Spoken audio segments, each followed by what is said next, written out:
আবার দেখুন সেই শেখ সুজামের কিন্তু একটি ব্রাহ্মণ সন্তানও আছে, যার নাম স্বপন কুমার চট্টোপাধ্যায়।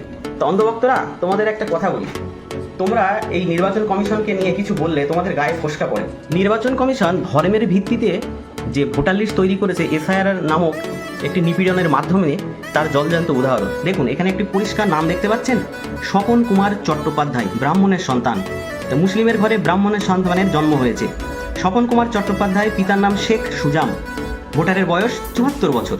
তার উপরে যদি একটু দেখি, এটা হচ্ছে অরিজিনাল ভোটার, দেখে পরিষ্কার বোঝা যাচ্ছে। নাম শেখ আব্দুল গনি, পিতার নাম শেখ সুজাম, অর্থাৎ শেখ সুজাম হচ্ছে আব্দুল গনির বাবা।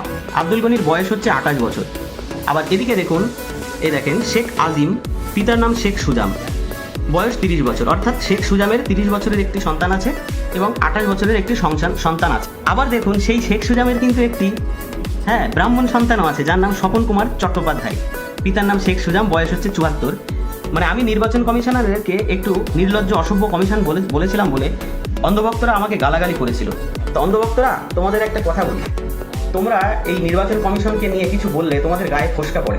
আজকে দেখো, ধর্মের ভিত্তিতে যে ভোটার লিস্টটা তৈরি করা হয়েছে তার জলজান্ত উদাহরণ। আজকে সামান্য একটু ভুলের জন্য একটা নির্দিষ্ট সম্প্রদায়কে কোনো একটা দাড়ি কমা বা আকার ওকারের ভুলের জন্য আন্ডার অ্যাড জাস্টিফিকেশনের আন্ডারে তাদের ভোটগুলো ঝুলিয়ে দেওয়া হয়েছে।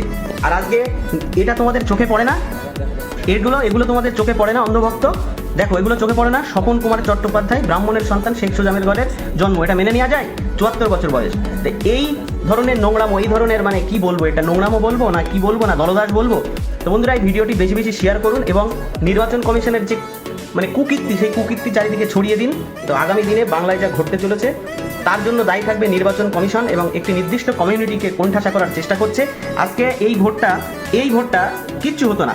এই ভোটটা অ্যাড জাস্টিফিকেশনের আন্ডার বা ডিলিটেড হতো যদি এই নামটা স্বপন কুমার চট্টোপাধ্যায়ের জায়গায় যদি আসিফ বিশ্বাস বা রহিম বিশ্বাস থাকতো, তাহলে এই ভোটটা আজকে ডিলিটেড দেখাতো। কিন্তু না, দেখুন এখানে এই যে বললাম না, একটা সম্প্রদায়ের ভোট যদি কেটে যায় তাহলে নির্বাচন কমিশনের যে বাপ আছে, যে দলদাসের কাজ করছে, তাদের একটি ভোট কমে যাবে।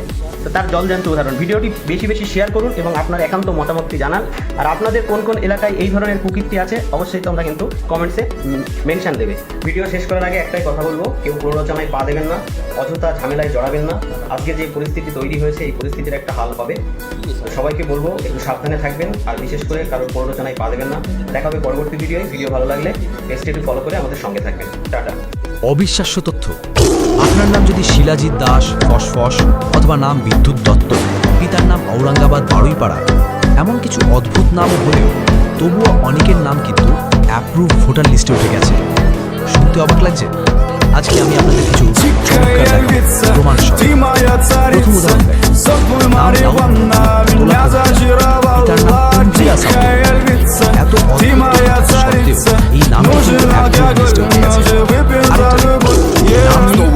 Кандалы на руки мои, ты надела кандалы, где пропадают и ночью гадала. А я с друзьями сгораю до талого, голова сходит, похоже с ума. Сумма в карманах у нас немала, малая смотрит всю ночь на меня. Два виски с колой, детка моя. Из клуба ночью на машине тебя заберу, и не сказав родителям на море увезу. Мы будем пить вино, потом пойдем смотреть кино, а после отвезу к утру тебя к себе домой. Тихая львица, ты моя царица, сокол марихуана меня зачаровала. Тихая львица, ты моя царица, нужен алкоголь, но же выпьем за любовь. Тихая львица, ты моя царица, сокол марихуана меня зачаровала. Тихая львица, ты моя царица, нужен алкоголь, но же выпьем за любовь. Я почему за тобой на любовь топишь, просто на войну. Нет, ты не супер, супергерой. Я так бывал, холоды порой. Вижу нами разгорелись пожары и ссор. Ты была в шутке, а что басой? Это не любовь, чертово колесо. Я хочу сказать тебе обо всем.